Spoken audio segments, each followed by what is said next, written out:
So I guess from zombie bashers to what is essentially a zombie clown, where did the idea for Stitches actually come from? I think it came from I was trying to write like a horror comedy. I knew I wanted to write a horror comedy, but I've been writing like I had another idea. It was based on a real life serial killer, and I was trying to. I think every time I wrote a draft, people were saying it just doesn't really work. This serious kind of subject, trying to make it into a comedy.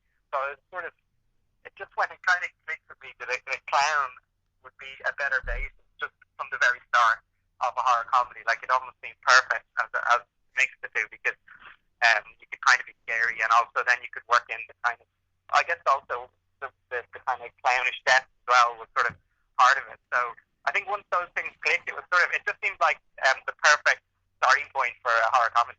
Yeah.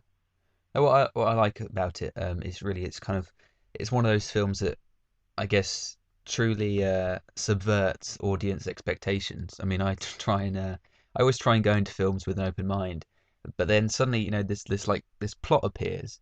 Um, it gets thrown in your face where you have Ross Noble as this undead clown coming back to life to massacre these teenagers at a house party, and I guess it's somewhat difficult not to have certain expectations. But Stitches to me was such a pleasant surprise. I mean, it really reminded me of one of those. It kind of reminded me of like one of the a Nightmare on Elm Street sequels where the kills got that much more kind of outrageous and fun, and the movie had become more sort of Yeah, comedic.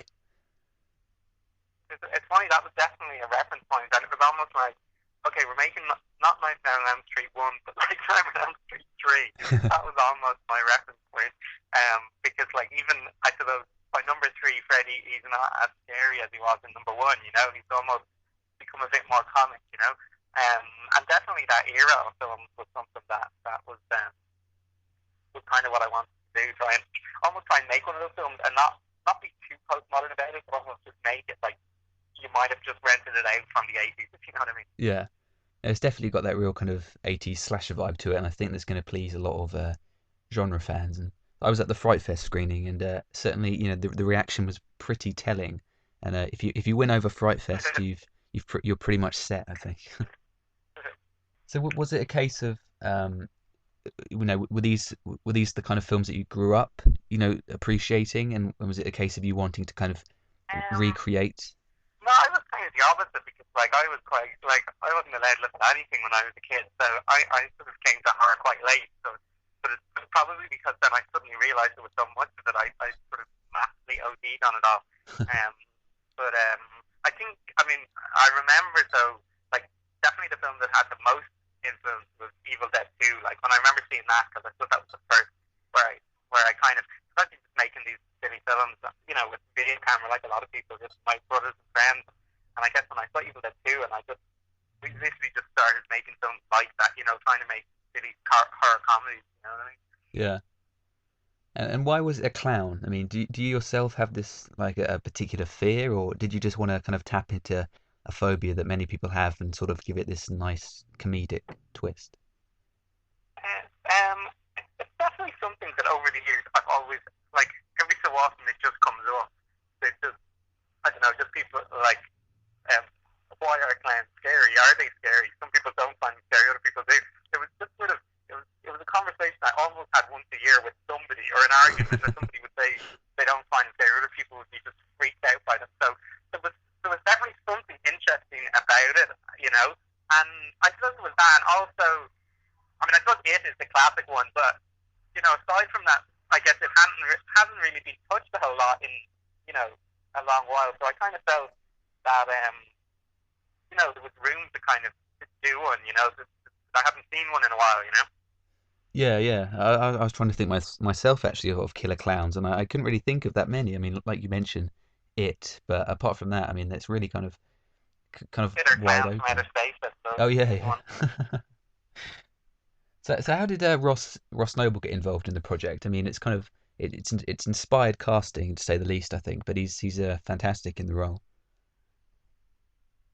Yeah, no, I think it's got to be his hair, with the start, like, because I've seen his stand-up comedy, and I thought the two things I wanted was like somebody because um I needed somebody funny in the part, if you know what I mean, rather than somebody trying to be funny. Because like I think if you have someone funny, you can almost play it straight and they'll somehow come across kind of comedic, you know. Yeah. And so I think seeing Ross on stage, like one, I think it was the hair, just sort of something clownish about him, and he was very physical on stage. And I guess as it turned out, he actually was he used to be a kid entertainer, so it was kind of funny for him because he sometimes found it hard to play a bad clown. So like when I was telling him to juggle badly, it was actually really hard for him because he could actually juggle very well.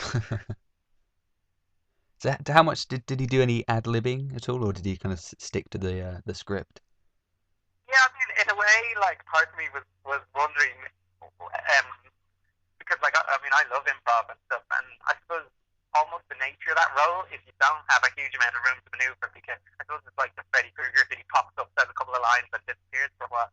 So I mean, within that, I suppose within that small limitation, there was room for ad lib. So like I might have written a line one way, and Ross would just sort of twist it into his own way of saying it. You know what I mean? Yeah. But even aside from just lines, dialogue wise, you know, he would always be coming in each morning. You know, he'd come in and he'd go, "I've got an idea," you know, and he'd have some new trick up his sleeve or something he wanted to do. So you know, he was very much he got into the whole thing. You know.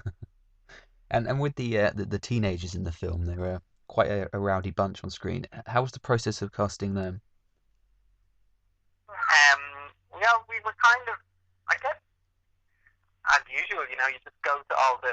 I mean, what was tricky was it was a weird age group because normally, like, I know a lot of actors or people like in the older age group, but I guess when you're trying to cast, and I was sort of at the start, I wanted to keep the age low, like I wanted them mostly to be 17, 18, and so you're almost if you're doing that, you're almost trying to find people from scratch, you know. So it was, I mean, it was quite hard, like, and we did see a lot of people, and like we ended up getting a couple in schools, you know, just like going out to schools and um, that kind of thing. But yeah, it was tricky because you know you're trying to cast different people and sort of make it like they're all friends, even though like they have about a week to sort of hang out together, you know. So Yeah. yeah, it was definitely a lot. And you also kind of you know want people. And the hard part actually was I needed to cast the older people to be able to cast the kids, just so they all look somewhat similar, you know. So that was sort of a tricky process because you kind of wanted someone who looked like the older kids, but then who was also, halfway decent, like. And there's certainly some highly innovative and pretty nasty, but in a fun way, kills in the film. And Yeah. what was the writing process like with your co-writer in coming up with these kind of nasty things? I mean, were there any ideas that Well, for me, that. um, What did you say there? Was there any? yeah, as well as that, were there any ideas that perhaps you didn't get to use but sort of really wanted to that you know sprang to mind? Oh yeah, yeah, yeah. I mean, that's always the annoying part. Like you're strapped for time, and like there's certainly scenes that were a bit longer, or there was extra moments within the sequences, so we just would run out of time. But I mean, for me, almost the death scenes are like the starting point. Like it's almost where I like, and it's also the place I have the most fun with, you know. So in a way, that's how I test if it's worth writing the rest of the film. It's like, so when I came up with the clown idea, literally the starting point was trying to come up with elaborate death sequences, and there were definitely a few that like I didn't get to do, but I guess with those you just keep them for the next film, you know. Yeah, yeah, keep them for the sequel. So what's next for you? I mean, do you want to continue working, in horror, or do you have any other projects lined up that are in other genres? Yeah, I'm hoping to just I'm doing a bit of writing with Stephen Shields again, just to see if the Zombie Bashes idea might stay in a feature length. So we're tinkering a little bit with that, and then I've one or two other ideas. Um, Again, they're all kind of in the horror comedy slash genre. So I mean, nothing absolutely definite. I suppose it'll almost.